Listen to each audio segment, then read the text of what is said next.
Yeah. You see it evaporating as opposed to it dries out your skin or dries out. Yeah. So that's exactly what Gemara means. Gemara says like this: rain. Rain just determines how much food you're gonna have, but dew determines how healthy you're gonna be. How well are you going to be suffocating? Are you going to be bleeding? Is your nose going to be working? Is your skin going to be functioning? Because epidermis, our skin, is the biggest organ, right? So dew is directly responsible for our well-being, and the rain is only to give us food, more food. So sometimes we're going to have more, sometimes less, but it's not going to make us totally uncomfortable. So that's why Gemara says Hashem put into the system that there's going to be humidity. And that's what dew means. Dew doesn't mean the fact that there is water on the grass in the morning. It's only just a manifestation of the dew or of the humidity. It's only like effects. It's effect of the fact that there was humidity in the air. But humidity in the air is always there, and that's what always has beneficial effects on us. Okay. Now it says like this. Avalim.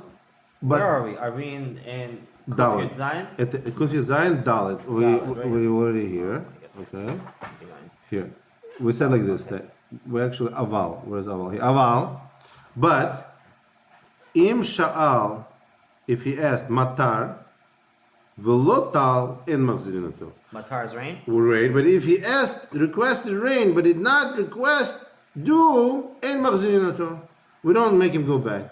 Okay, this also follows what I explained to you, that dew, we don't have to even ask, because there's another concept. Sometimes you don't ask for Hashem for something that you don't need. But you also don't ask Hashem for something that you cannot live without. Because that Hashem will give you like oxygen. Like oxygen. Right.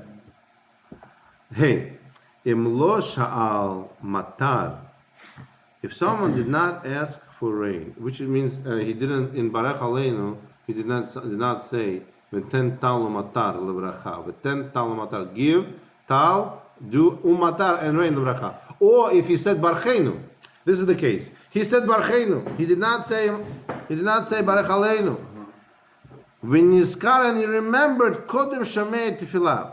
He remembered before Shamei Tefillah, which is bracha later in Shmoneh Esrei. In other words, he already said Barchenu after December 5th, when we were supposed to switch to Barach Aleinu.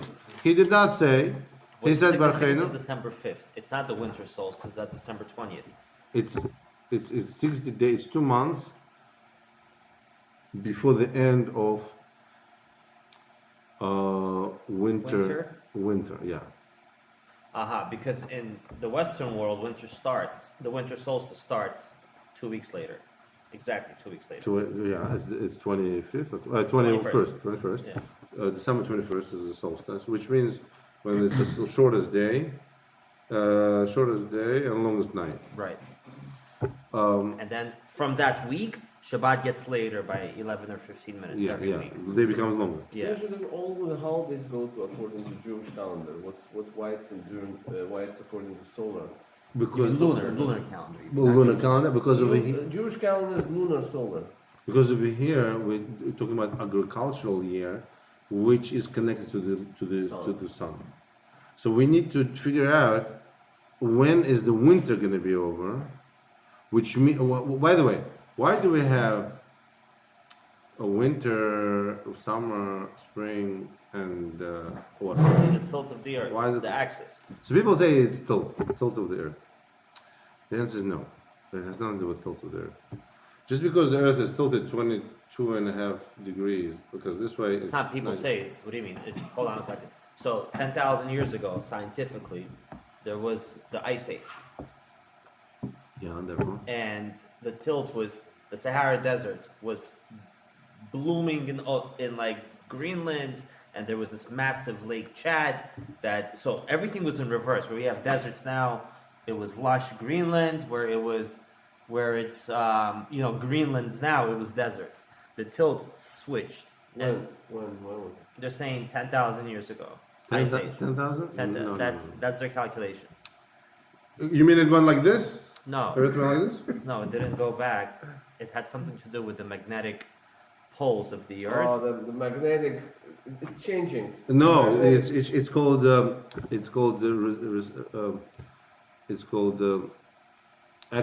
called recession of equinoxes. Because equinox is when a day equals night, and that's when. Okay, this is the sun. The Earth goes around the sun in elliptic, not in the perfect circle. So when it's summer, the northern hemisphere. Well, this is the pole, northern pole, and this is the south pole. This is the sun. This is summer. This is spring. This is fall. This is winter. Why is this winter? Because in northern hemisphere is It's tilted facing away away from the sun, right? from the sun, But the southern hemisphere is towards the sun. towards the sun. So to them it's summer. But what influences the fact that it's summer? Not because that it's away, but I'll tell you why. It's furthest away. Well, look, when it's over here, In the summer it's further. The earth is further from the sun. and in the win- summer, and in the winter it it's goes, closer. It goes like this, right? Right. Look, right, it goes like this. So in the summer it's far, but it's tilted. In the Right. winter it's also far. When, for example, it's spring, it's still closer than in the winter. On the summer. So why? Northern hemisphere is still closer, let's say in the spring, than in the summer. So it should be hot. Should be hotter in the spring, not in the summer. Summer should be colder. Why is it hottest here? That's one question. You hear the question, right? So the answer is that it has nothing to do with the tilt. It has to do with, since the Earth also moves this way, right, around Rotates. its axis, and it goes like this. So the hours of the sunlight in the sky, they differ. That's why the day becomes longer. This is the shortest day. Why? Because the northern hemisphere is away, and it revolves one time, and the day is over. Right.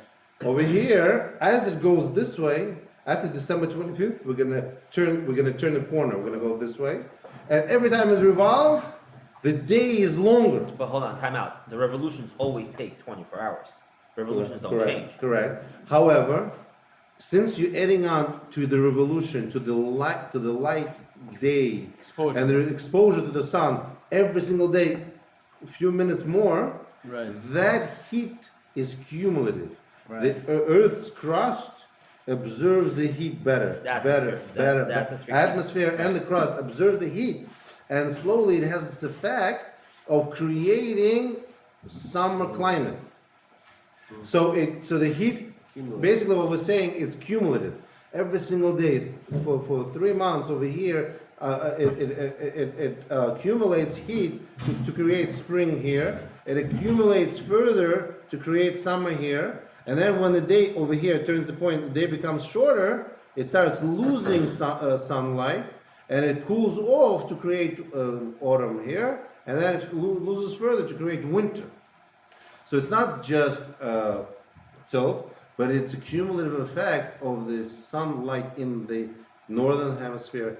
And the funny thing is that the whole globe is divided into two parts, northern and the southern. In the northern, we're losing heat, and at the same time, in the southern, we're accumulating heat. So in the southern, when we're this way, tilted away, it's still hot, and it's only cold in the northern. And then over here, it's more or less the same. In the spring, it's the same weather in the northern hemisphere or the southern hemisphere. Over here, it's hot in the northern, but cold in the southern hemisphere. Over here, again, it's the same. So now, So what were you saying about seasons? Because we started this whole. You're saying now why are seasons? before the flood, our Chacham teaches that this tilt, 22 and a half 23 degrees, and a half. 23 and a half degrees, it took place after the flood. Before the flood, when Hashem just created the world, it was like this. Yeah. The was even. axes were straight. It wasn't tilted. It wasn't tilted. So it was springtime all year round. No, but the rotation In was- both hemispheres. Okay. It wasn't hot, it wasn't cold. It was springtime all year round in both hemispheres. It's perfect. It's utopia. Yeah, I don't know. Okay. It's like I think you were saying something. I think else. scientists, they say like this. They see that one time in Sahara, it was lush and there was growth and there was. And they like say recently, like within 10,000 years. it like was 6,000 actually years ago. flood was only 4,500 years ago. 4,500.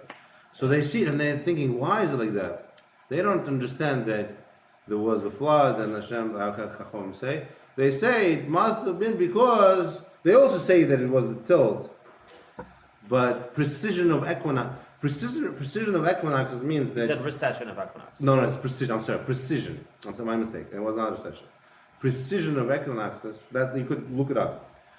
Precision of equinoxes means that the Earth it also makes the movement like this, but it takes millions of years. You see it. You see that there's a movement like that also. So and that affects a little bit. That affects a little bit. But let's get back to the halacha. It's not really if we're going to live here 7,000 years, like Chacham teach us, then precision of it. The equinoxes are not going to turn the other way in our lifetime. But when Hashem was creating the world, He has bigger sort of plans. So we do see precision of equinoxes. So in like 1,300 years, this all comes to an end. No, even earlier, 7,000. Chacham say. In 260 years. Yeah. So, but okay. So hold on. So 261 years from now. 220, Right, 220, 220, right. So 219. in a quarter of a century, no wait, what am I saying? In a quarter of a millennia, if it doesn't come to pass, What should then pass? there's going to be different justifications or rationale. Because we've been around for 2,000 years. We've been around longer, for over 3,000 years. So we're like in the last fifth, like percentile, right? Like we're like in the home stretch, basically. Does that? I mean, so that nullifies everything. Like if in the year 6001, people go to work and everyone still goes to school, and people I think the big difference. Are you asking? People have perfect 2020 One second. vision. You're asking what if question? What if? no, like it's It- like it the happens Jewish religion never put like this if then statement. Oh, the Mayan calendar kind of thing? Right, where like the world's gonna end at this and this time, and if it doesn't, then we're like wrong about something, or like we don't like tend to like It's mafleket. no, like we don't promise these like you'll go to like heaven and your dog's gonna be there and your Aunt Sally's gonna be there and like they're gonna greet you. You know what I mean? Like We don't say those things. we don't say Right, we those don't things, say right? Because the Christians they have this like very like basic Primitive primitive understanding way of of what happens, understanding, right? So now this is like the most like most like interesting comment to that by the year 6000 the world as we know it will change like by our counting in like the next couple of 100 years.